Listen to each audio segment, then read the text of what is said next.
Hi everyone, this is Mr. Neil Writer, also known as the Wax Whisperer. Thank you for joining me in my latest video. We have here a very brave young boy, age 3, who actually attended the clinic today, and they were suffering from severe earwax impaction bilaterally. And they, given their age, not a lot of specialists treat children, especially in my locality, and the patient has been referred to the NHS, the National Health Service, to see an ENT specialist, but that waiting list is anything between 12 and 18 months. This patient's mother did some research, came across me, and they don't have to travel too far, thankfully. It's a lovely young boy.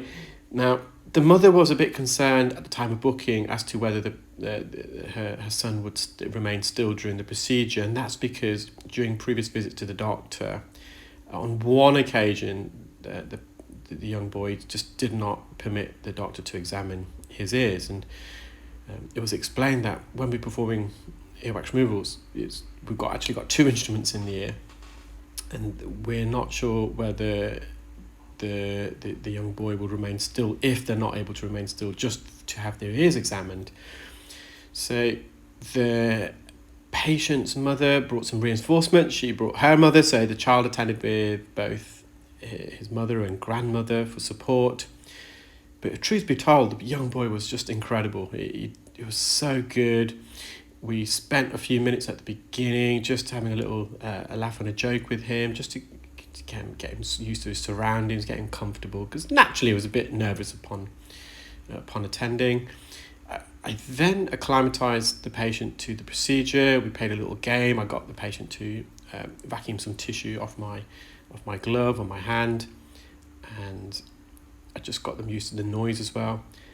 And thereafter, the patient was so good. As you can see, whenever you perform procedures in children, it's a lot more complex. There's an added layer of complexity because of the ear anatomy. Naturally, it's a lot narrower and smaller, like this patient's ear is. And of course, children just generally are not as still as older patients. It does make the procedure a lot more difficult. Patient's turning 4 soon, and because they were so good, the mum promised a really extra special birthday present, which delighted the young child. And we're just commencing with this their left ear. The initial piece of earwax was extremely solid piece, and this microsuction just wouldn't budge that. Now, they have been using some olive oil drops, and it seems as though, although the drops didn't really penetrate that more lateral piece of wax, which is rock solid, it has softened the more medial wax. And it was just shocking and astonishing how much wax removed from this young boy's ear. It is on par with a case with an adult. And given the ears are so narrow, it was just incredible that they could hear at all, which they couldn't actually. The mother said that in recent weeks, she just hasn't been able to hear at all, and they're having to shout really loud. Now, unfortunately, and you will see one side managed to get all this wax out, and you can see it's still a tremendous amount of wax to be removed from this young boy's ear. They are suffering from underlying glue ear, also known as acute otitis media with effusion. I'll explain what that is in a bit more detail in a moment. It's very common at this time of year, I would say, in comparison to other parts of the year. This time of year, a lot of people are suffering from nasal congestion, flu-like, cold-like symptoms, which can obstruct the back of the nose. And at the back of the nose, we have what we call the eustachian tube. I'll come back to that in a moment. So in the distance, that's the patient's eardrum, believe it or not. You can see it's very dull, very inflamed. No light reflex. It's very red. And that's because this patient's suffering from glue ear, fluid behind the eardrum. So whilst the patient's here, just going to try and get some of this sticky dead skin off the canal wall. Because they were so still, I just wanted to get as much out as I possibly can. So when you've got a nasal obstruction, it can block this eustachian tube. So the eustachian tube is a narrow orifice that connects the back of the nose to the back of the eardrum. And the function of the eustachian tube, it allows air to enter behind the eardrum in the middle ear and allow any fluid behind the eardrum to drain out. Ideally, we want the air pressure behind the eardrum to be equal to the air pressure in the atmosphere, so in the ear canal. And when the air pressure is equal either side of the eardrum, that's when the eardrum is most mobile. That's when it vibrates the most in response to sound waves hitting it. And the eustachian tube is under normal resting state, actually shut. But during the course of the day, without us even noticing or realising, when we swallow, yawn or chew, the eustachian tube, the muscles either side of the eustachian tube where it connects to the back of the nose, they contract, causes the eustachian tube to momentarily open. And during that brief moment of opening, the air pressure can equalise itself. Therefore, if there's too much air pressure behind the eardrum, so some air can escape. And if there's not enough air behind the eardrum, some air can enter up the nose, up the eustachian tube to fill the middle ear. I'll just come back to that in a moment.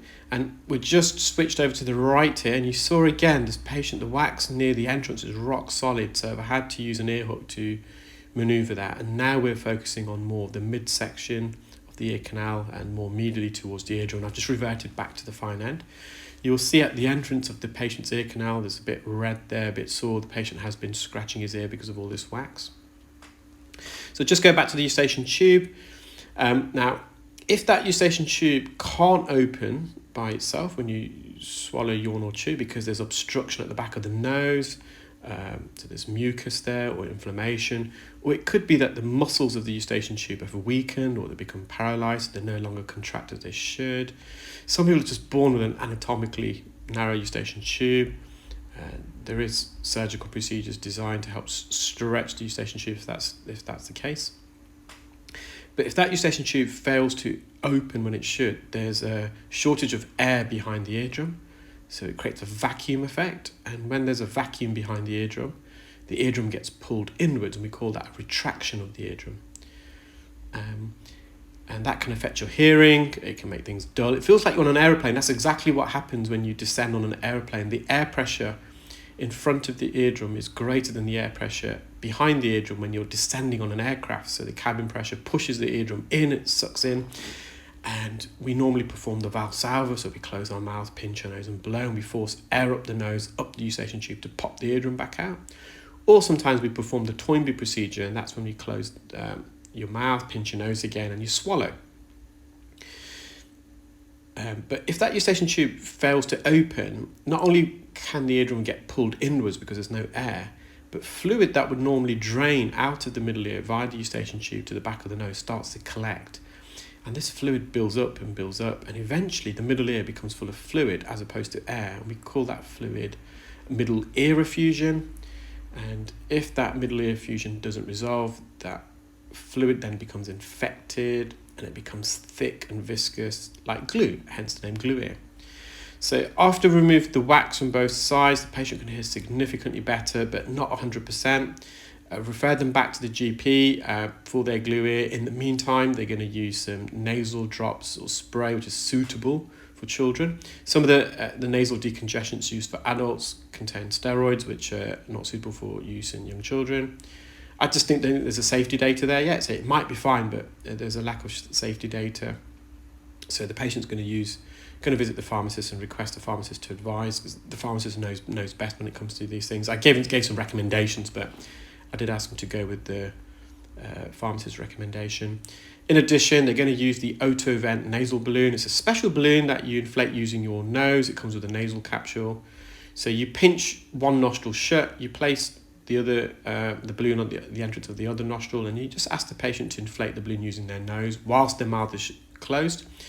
And as the balloon inflates, the size of an orange, for example, or a tennis ball, whilst the patient's got their mouth closed, you get them to swallow. And again, it's a more controlled method of popping the eardrum back and opening that eustachian tube so fluid can drain. So this patient is really, really still. So we just managed to do a bit of a skin peel here. You can see that large piece of skin. This ear too, there is fluid behind the eardrum. They're suffering from glue ear. And we do a diagnostic test to confirm this. So it's a test called tympanometry. It's essentially a pressure test. We pump air into the ear alongside a sound, and we change the pressure at the same time.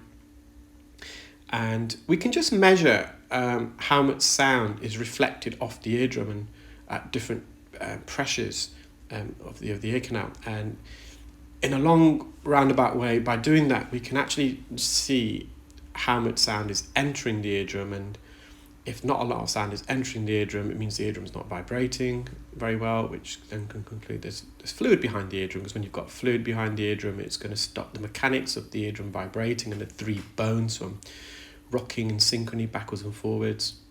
So that's the patient's eardrum. Did incredibly well to get as much of that as we did. You can just see how narrow that patient's ear was. I've just got various still shots of the wax, and you can see that this amount of wax, we normally wouldn't even remove this much from an adult's ear, so it's incredible. You're going to see some more close-ups in a minute. And in the last screenshot, I'm just going to place a pencil nearby so it gives you some perspective.